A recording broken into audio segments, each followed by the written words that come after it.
திடீர்னு வேலை போயிடுச்சுன்னா, அடுத்த வேலை கிடைக்குமான்னு தெரியாது ஒண்ணு.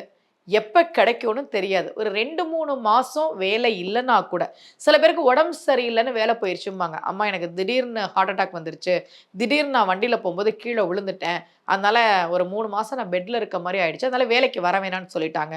அப்ப ரொம்ப கஷ்டமா இருக்கும் மனசுக்கு. ஒருத்தவங்களுக்கு திடீர்னு வேலை போகுதுன்னா, அவங்க அடுத்து வரக்கூடிய நாட்கள் எல்லாமே ரொம்ப போராட்டமா இருக்கும்.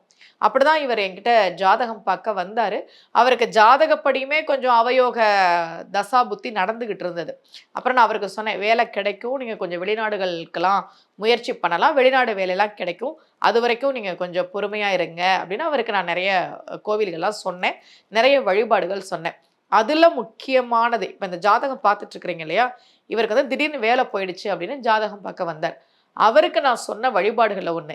ஏன் அப்படின்னா, நாளை என்பதே நரசிம்மருக்கு கிடையாது. என் பதிவுகள்ல நான் திரும்ப, திரும்ப, திரும்ப பலமுறை சொல்லியிருக்கேன். நரசிம்மர பத்தி பேசும்போதெல்லாம், நாளை என்பதே நரசிம்மருக்கு கிடையாது அப்படின்றத நான் பலமுறை சொல்லியிருக்கேன். ஏன் அப்படின்னா, ஒருத்தர் போய் வரம் கேட்கும்போது, நாளைக்கு தரேன், நாளைக்கு வான்னு கூட சொல்ல மாட்டாராம் நரசிம்மர்.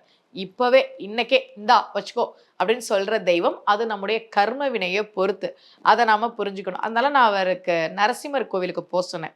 சுவாதி நட்சத்திரம் அன்னைக்கு போயிட்டு வாங்க அப்படின்னேன். நான் சொன்ன கோவில் திருவள்ளூர் பக்கத்துல. ஏன்னா, அவர் அந்த பகுதியில இருந்து ஜாதகம் பார்த்ததுனால, அவருக்கு நான் சொன்னது திருவள்ளூர் பக்கத்துல நரசிங்கபுரம்ல இருக்கக்கூடிய லக்ஷ்மி நரசிம்மர் கோவில். அங்க இருக்கக்கூடிய உற்சவருக்கு ரொம்ப அழகான பேரு. பிரகலாத வரதர்.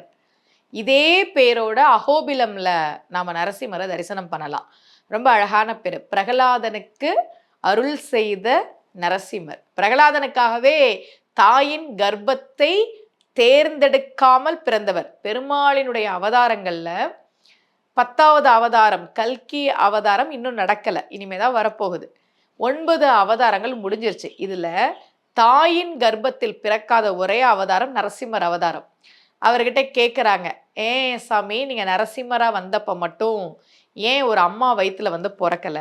நரசிம்மர் சொன்னாராம், "பிரகலாதன இரணியன் எப்படியெல்லாம் கஷ்டப்படுத்தினான்.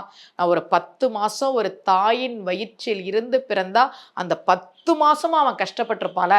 அதனால தான் ஒரு தாயின் கர்ப்பத்தை தேர்ந்தெடுத்து பிறக்காமல் உடனடியாக வந்தேன்." அப்படின்னு நரசிம்மர் சொன்னாராம். அதனால தான் நம்ம கஷ்டம் உடனடியா தீரணும்னா, நரசிம்மரை வழிபாடு பண்ணணும் அப்படின்னு சொன்னாங்க.